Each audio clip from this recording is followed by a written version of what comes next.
على هذه النية ولكل نية صالحة وعلى من هو أسلافنا وآباؤنا الصالحون. الله يغفر نيتنا في نيتهم وأعمالنا في أعمالهم وأخلاقنا في أخلاقهم إلى حضرة النبي وآل النبي بسر الفاتحة.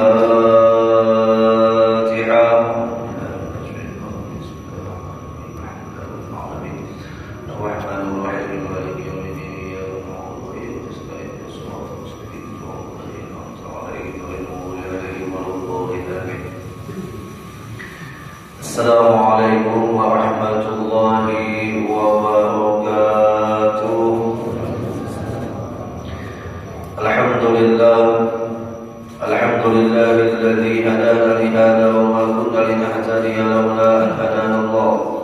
أشهد أن لا إله إلا الله وحده لا شريك له وأشهد أن سيدنا ونبينا محمدا عبده ورسوله الذي لا نبي بعده. اللهم صل وسلم وبارك على سيدنا محمد مفتاح باب رحمة الله عدد ما في علم الله صلاة وسلاما دائمين بدوام ملك الله وعلى آله وصحبه ومن والاه ومن تبعهم بإحسان إلى يوم القيامة. أما بعد، سبحانك لا علم لنا إلا ما علمتنا إنك أنت العليم الحكيم. لا حول ولا قوة إلا بالله العلي العظيم. نوينا التعلم والتعليم والتذكر والتذكير والنفع والانتفاع والإفادة والاستفادة والحث على التمسك بكتاب الله وسنة رسول الله صلى الله عليه وسلم والدعاء إلى الهدى والدلالة على الخير ابتغاء وجه الله مرضاته وقربه وثوابه. وقال المصنف رحمه الله تعالى ونفعنا بعلومه في الدارين آمين. Telah berkata Imam Ibn Athaillah As-Sakandari dalam kalam hikmahnya, qurbuka minhu an takuna musyahidan li qurbih wa illa famin aina anta wa wujudu qurbih. Dekatnya dirimu kepada Allah adalah musyahidan li qurbih, yaitu dengan menyaksikan akan dekatnya Allah kepada dirimu. Jadi dekatnya kita kepada Allah ketika kita mampu merasakan dekatnya Allah kepada kita, yang mana Allah sudah dan selalu dekat dengan kita, namun saja kita yang sering tidak merasakan kedekatan Allah oleh sebab hijab atau dinding dosa kita kepadanya. Jangan sampai kita mengatakan Allah jauh. Enggak, Allah enggak pernah jauh. Wa idza sa'alaka 'ibadi 'anni fa inni qarib. Apabila ditanya engkau wahai kekasihku Muhammad, di mana aku, maka jawab saja kepada hamba-Ku bahwa aku dekat. Di dalam ayat yang lain, wa nahnu aqrabu ilaihi minkum walakin la tubsirun. Kami, ujar Allah, terlebih dekat kepadamu, akan tetapi kamu tidak melihat, tidak merasakan kedekatanku. Dalam ayat yang lain, wa nahnu aqrabu ilaihi min hablil warid. Kami, kata Allah, lebih dekat daripada ulat lehermu. Bahwa Allah sudah menyatakan dengan lugas dan tegas di dalam firman-Nya bahwa Allah dekat dengan kita. Kitanya saja yang jauh dengan Allah.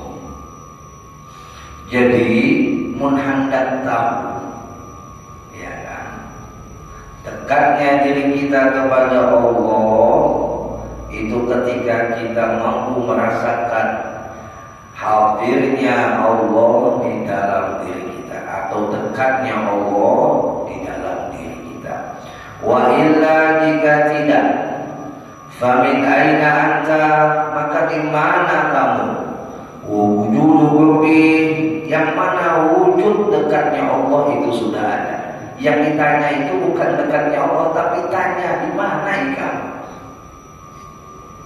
Ambil contoh, Anak mau kuitan tuh parak yo. Nyaman.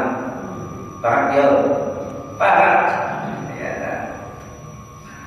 Tapi berapa banyak anak yang kadang merasa kedekatan abahnya oleh sebab terhijab rasa aku. Ambil contoh saja. Pian duduk di hadapan pian ada meja. Mejanya itu bekas hingus. Hingus siapa kalau jual kerja paling tidak aman.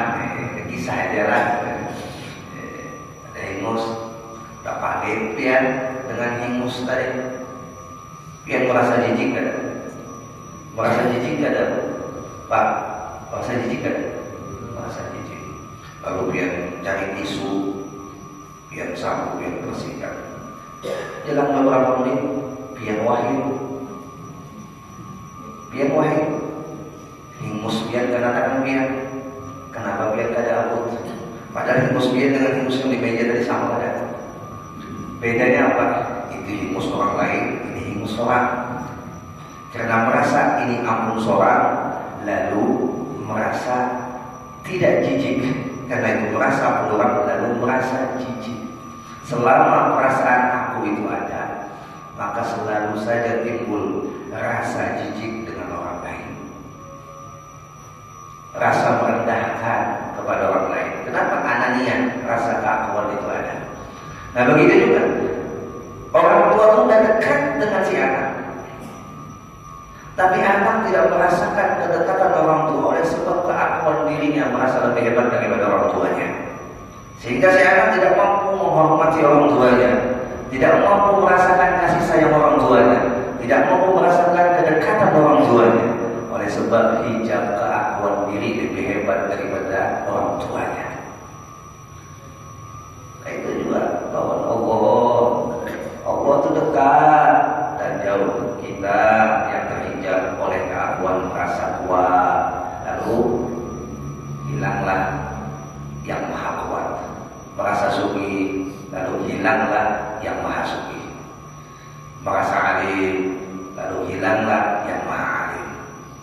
Selagi rasa itu masih ada di dalam hati, rasa aku suci, rasa aku alim, rasa aku kuat, maka selagi itu pula, selama itu pula, Allah yang maha alim, Allah yang maha suci, Allah yang maha kuat itu tidak akan bisa dia lihat keberadaannya di dalam dirinya. Ya, itu yang disebut dengan hijab.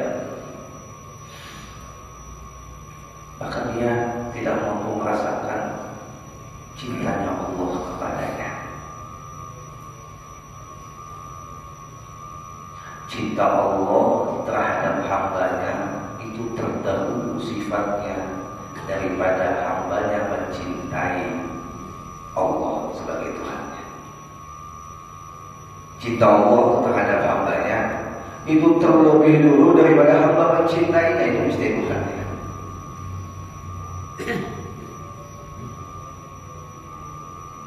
Allah tidak berhajat dengan cinta kita yang akhirnya dengan cinta kita lalu Allah cinta kepada kita. Berarti Allah cinta mengukur dengan cinta kita. Enggak, hakikatnya bukan begitu.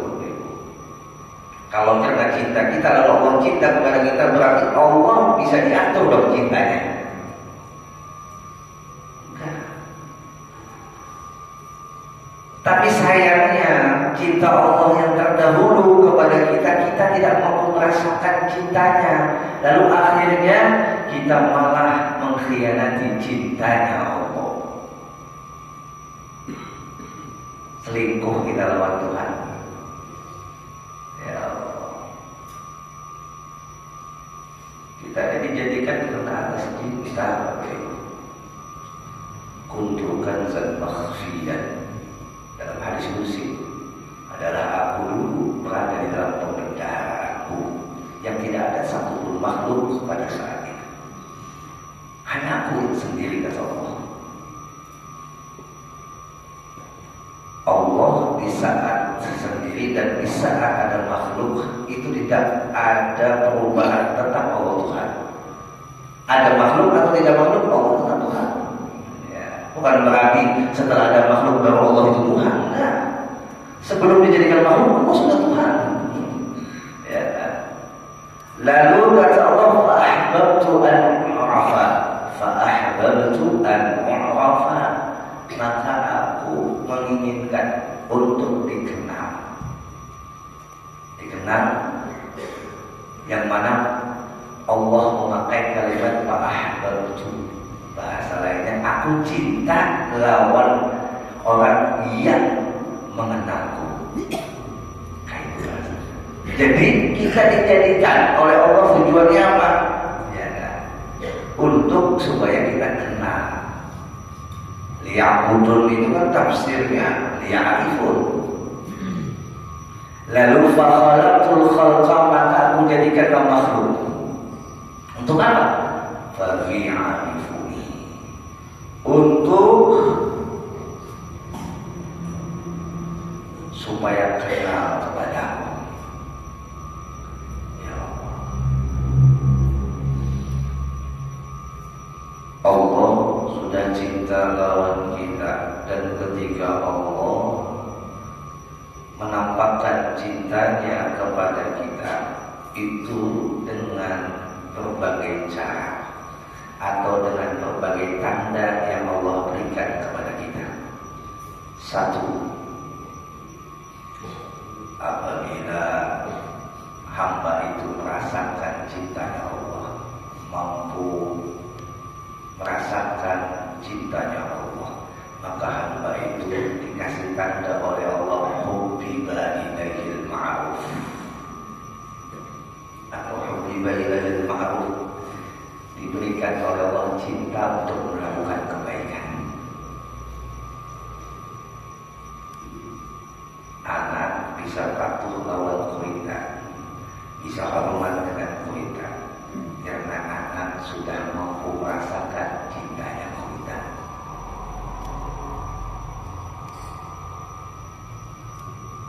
Ketika kita lupa diberikan oleh Allah kecintaan untuk berbuat baik, berarti pada saat itu kita sudah dapat merasakan cintanya Allah, dapat merasakan dekatnya Allah kepada kita. Jadi ukuran dekatnya kita kepada Allah adalah ketika di mana kita itu diberikan oleh Allah pertolongan untuk apa? Untuk mencintai kebaikan. Umpama saja ulun cinta lawan Hajilah, ya, maka ulun tidak akan membiarkan Hajilah jatuh di dalam jurang atau tergulung di dalam jurang. Melihat Hajilah berjalan di pinggir jurang, ulun pujian-pujian, Hajilah, awas jurang kalau tidak pukul. Ya. Hajilah baru sadar, oh ternyata walat sayang lawan aku, perhatian dengan aku. Sadar lalu menjauh daripada jurang. Lalu senang menjauh daripada maksiat, sama senang dengan menjauh daripada jurang tadi. Cintanya cenderungnya kepada perbuatan baik. Yang kedua, tanda orang itu dapat merasakan cintanya Allah, dapat merasakan dekatnya Allah pada dirinya adalah di dalam Al-Quran disebutkan qul in kuntum tuhibbunallah fattabi'uni yuhibbukumullah. Katakan wahai kekasihku Muhammad, kepada siapa? Kepada umatku dan kepada hambaku. In kuntum, jika kalian wahai umatku atau wahai hambaku, kata Allah. Ketika Nabi Muhammad disuruh menyampaikan, maka disuruh membahasakan dengan bahasa Nabi Muhammad. Qul in kuntum, jika kalian wahai umatku, kata Nabi, tuhibbunallah, mencintai Allah, fattabi'uni, ikuti aku Rasulullah. Namun ikuti Allah ada kawan. Sebenarnya kau umat Allah. Maka fattabi'uni, domirnya adalah kepada Nabi Muhammad. Aku di sini, aku Nabi Muhammad. Kalau mengumpati jalan Nabi Muhammad, yuhibbukumullah, niscaya Allah cinta kepada kalian. Artinya cinta Allah bukan datang setelah dia mengikuti Nabi Muhammad pada ilmu hakikat, tapi cinta Allah terlebih dulu datang. Dengan datangnya cinta Allah terlebih dulu, orang ini diolah oleh Allah bisa mengikuti jalan Nabi Muhammad. Ini bahasa hakikat kan? Kalau bahasa syariat beda pula.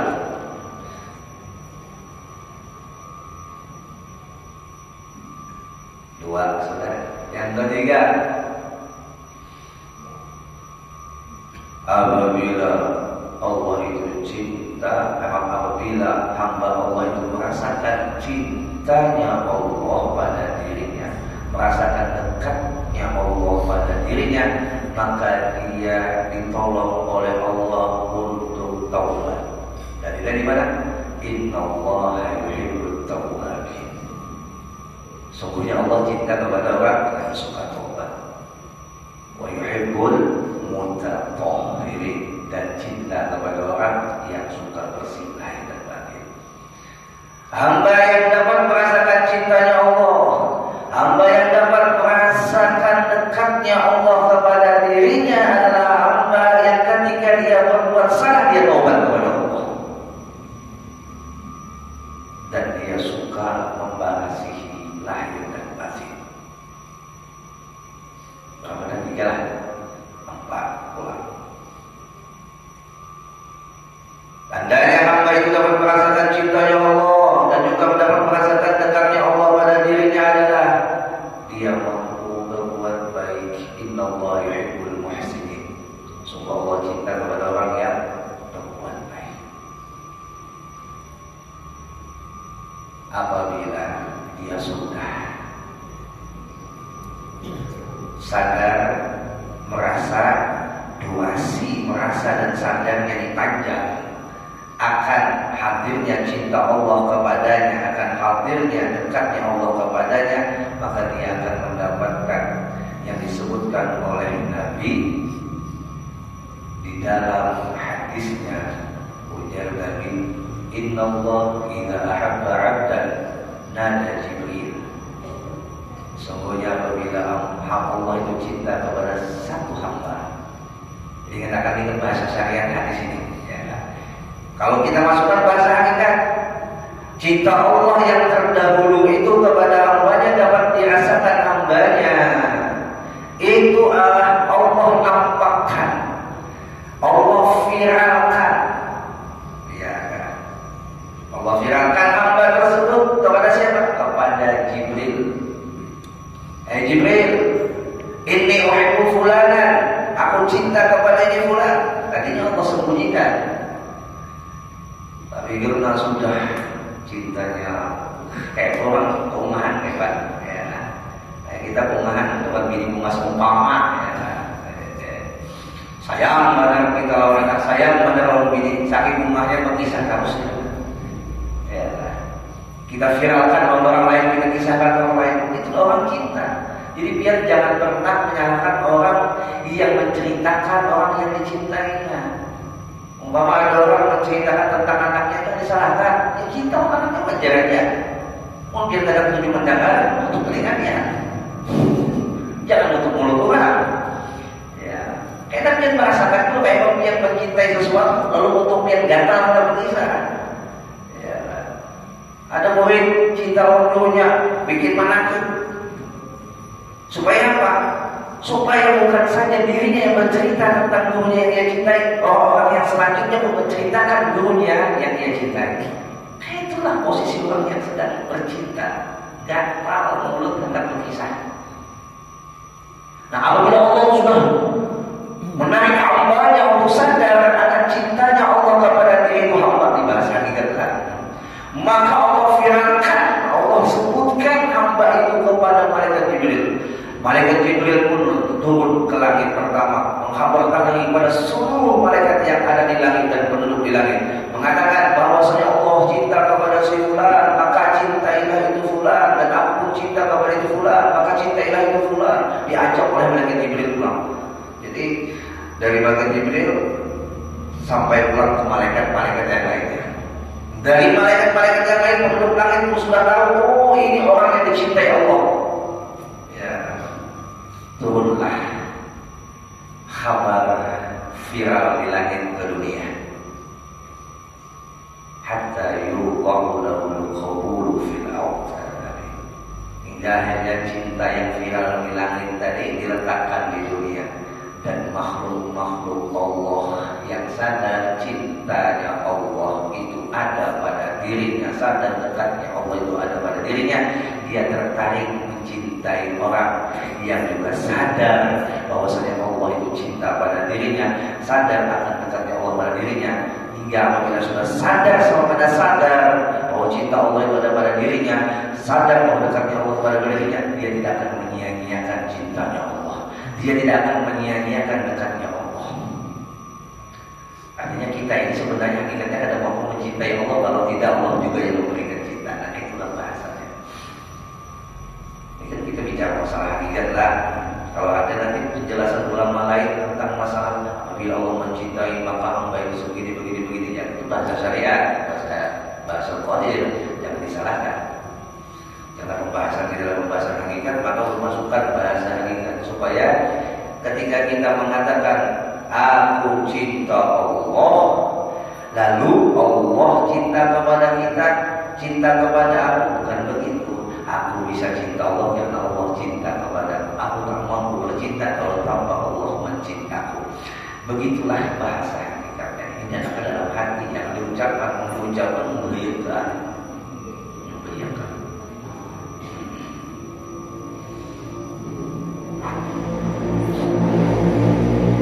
Berapa banyak murid para lawan gurunya, tapi dia tidak merasakan kehadiran gurunya di dalam hatinya,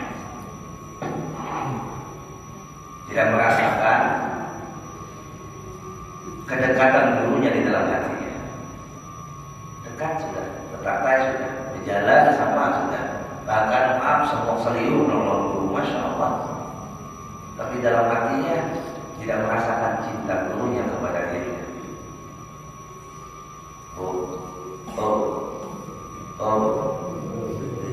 Orang cinta ada bakal merah lawan orang yang mencintainya. Betul-betul. Kalau masih merah itu bukan cinta, masih belajar untuk bercinta.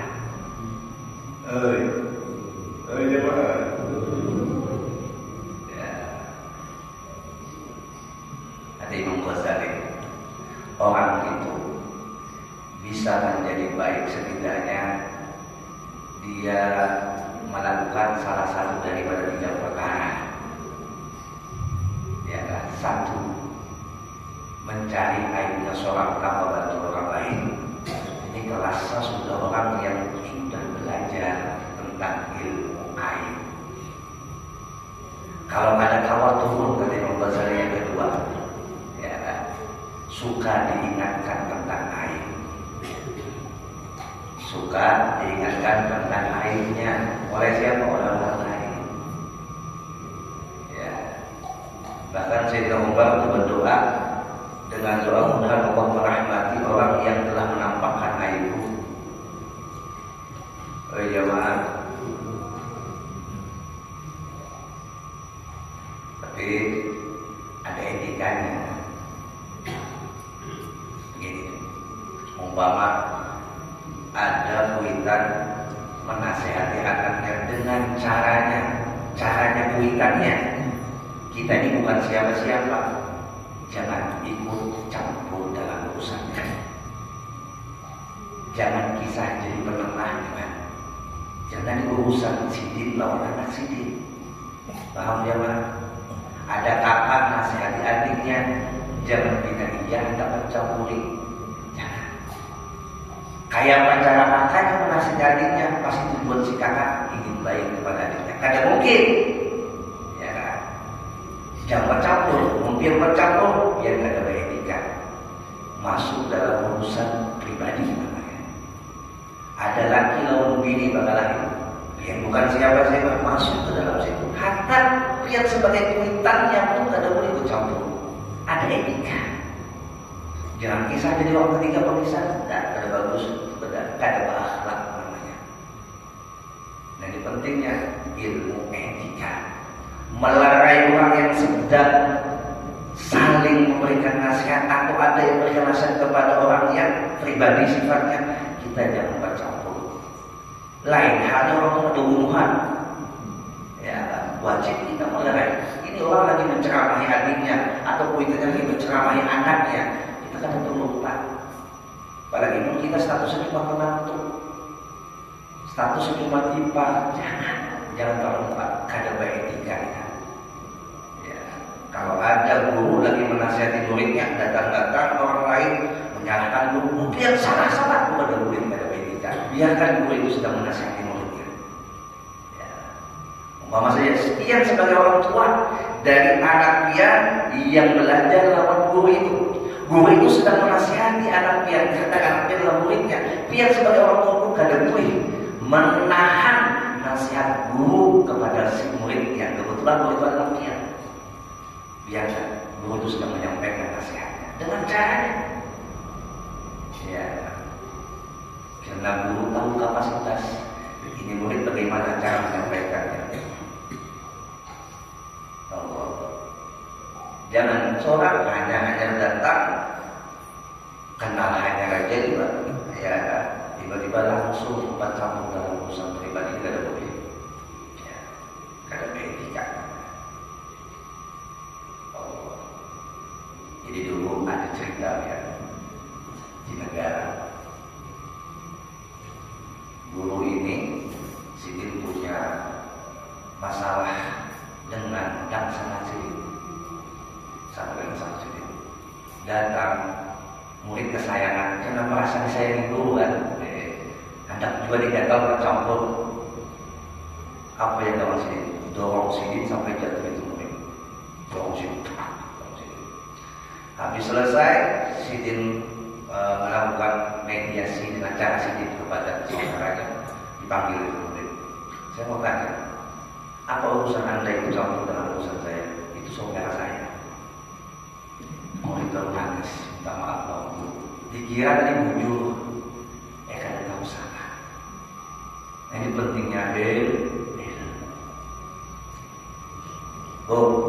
laki pian lagi nasihati anak pian, ya kan? Jangan pernah pian ikut campur ketika laki pian nasihati anak pian. Ya, biarkan berikan ruang ketika laki pian menasihati anak pian, karena anak yang dinasihati juga bukan hanya anak pian, anak laki pian juga. Ya, kadang maaf ketika abah menasihati si anak, datang si mama ujar kayak itu, jangan. Ada cara yang menurut abah atau laki pian itu pas, sedangkan menurut pian tidak pas. Menurut pian belum tentu, bisa jadi menurut laki pian yang pas. Jadi biarkan memberikan ruang untuk laki pian menasihati anak pian. Itu cara etika. Ketika memang tanggung jawab seorang ayah memberikan nasihat, tanggung jawab seorang kakak memberikan nasihat dengan cara apapun, itu tanggung jawab kakak. Mun kakak melihat adiknya salah, itu bukan kakak tua, bukan kakak.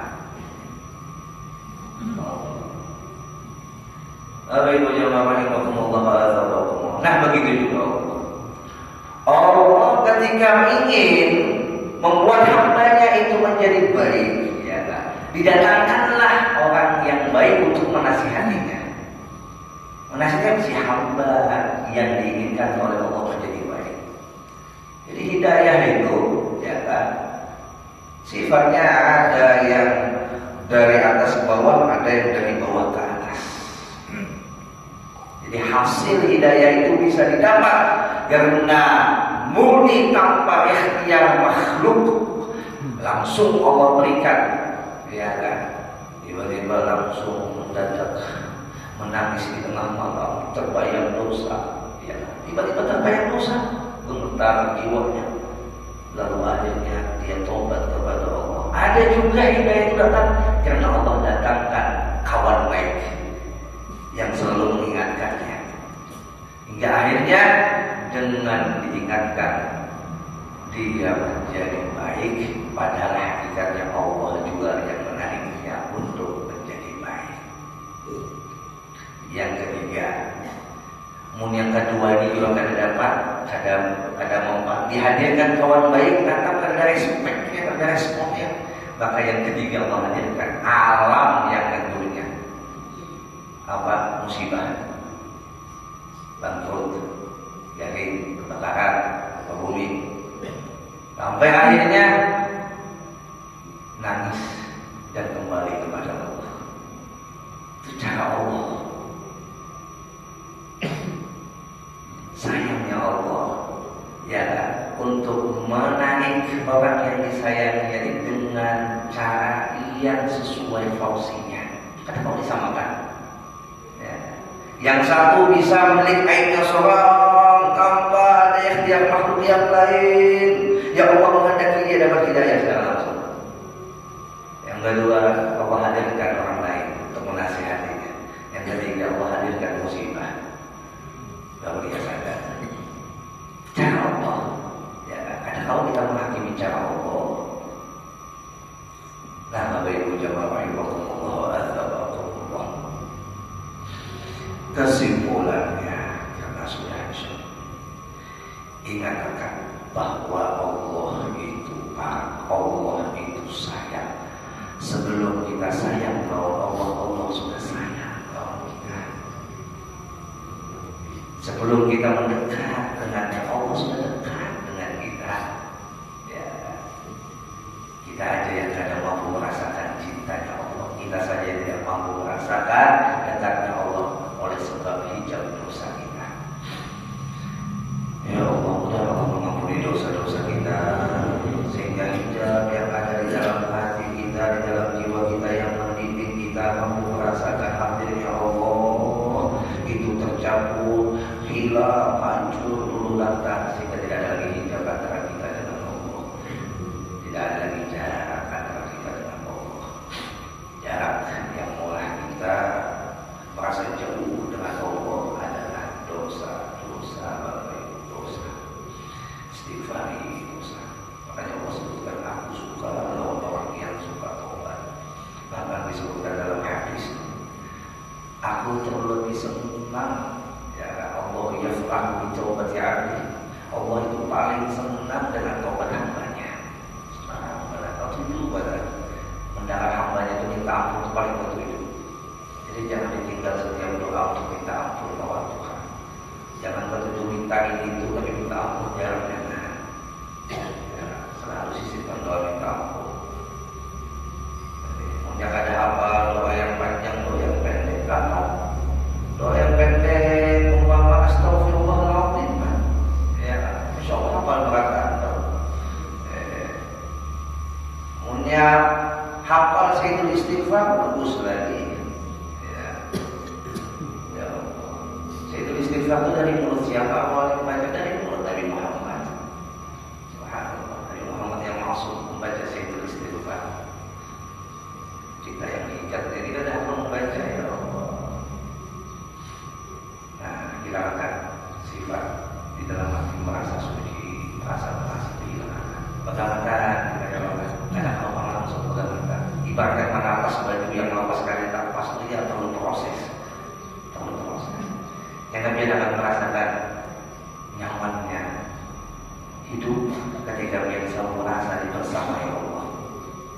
Ada rasa takutan hidup di dunia. La takhaf wa la tahzan inna Allaha ma'ana. Jangan kau takut, wahai Allah, sesungguhnya Allah bersama kita. Walaupun ada di situ kita, walaupun ada di sisi siapa pada dunia ini sendiri, Pak. Tapi kalau dia merasa Allah selalu bersama dengannya, tidak pernah ada rasa takut menjalani hidup di dunia. Allah selalu ada. Bahwa ma'akum aina kuntum, dia Allah selalu bersama itu dimanapun kamu berada.